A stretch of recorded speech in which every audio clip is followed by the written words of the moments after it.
Defying the odds makers, a libertarian in Argentina by the name of Javier Milei has won the most votes in the Argentinian primary election with the main general election set for October. He is now the favorite to win. And what is special about him? Well, the media will tell you that he's far right, despite being somebody that just wants some semblance of decency and is against the central bank, against the powers that manipulate the people's money in Argentina with the inflation rate over 100%, with the black market for a dollar far, far, far different than the exchange rate. Those who are robbing the savings, the life savings of other people, and this has happened in so many countries, from Venezuela to Lebanon to Zimbabwe. When I was in Dubai, I saw a $1 billion Zimbabwe bill just on a corkboard with a tack through it. And I found it very humorous because these were Iranian spice salesmen that also had pictures of the Ayatollah in their store. Nevertheless, the point is that the Overton window is shifting to Bitcoin. What before was unimaginable is now becoming more common. A pro-Bitcoin candidate winning, and as he wins, that sends a ripple out into the universe that this is becoming acceptable, with Bitcoin already having a beachhead from a couple of years ago in El Salvador with Nayib Bukele leading the way in that regard.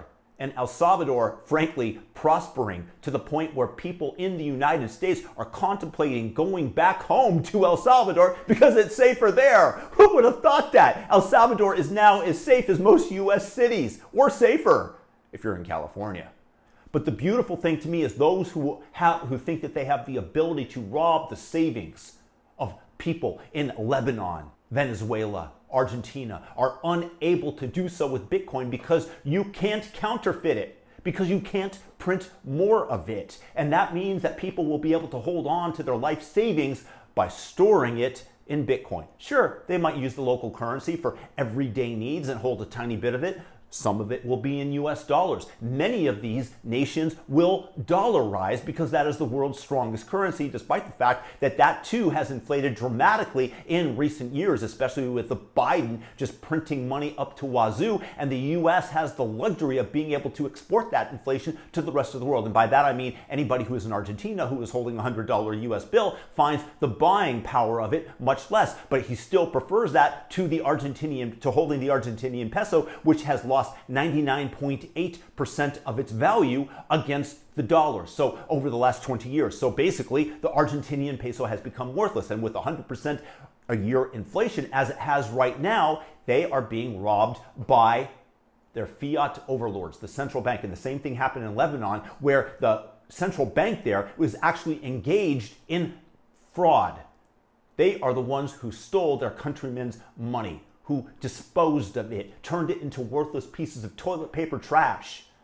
And that's why people are realizing that Bitcoin is the solution. And they will be demanding candidates to back the Bitcoin. So you're seeing this big orange wave that is going to begin to wash over the shores of all of these nations in Latin America, in Africa, partially in the Middle East. Wherever corruption reigns, Bitcoin helps. It doesn't alleviate it, but it helps to solve that problem. And that is the beauty of the orange currency. So this bright orange sun is appearing on the horizon and shining light into the darkness of the prison cell of the fiat system that enslaves the Argentinians, the Venezuelans, the Zimbabweans.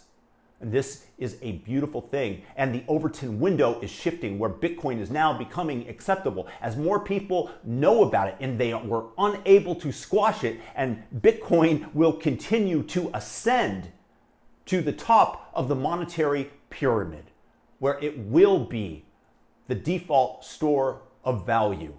It might not be the currency used every day, but people will store their wealth in it. And I think it's wonderful. So you're going to see many more Bitcoin politicians, and they might not even believe in Bitcoin, and that's fine. But the reason that there will be is because their constituents will demand it. Thus, Bitcoin wins. Let me know your thoughts in the comments.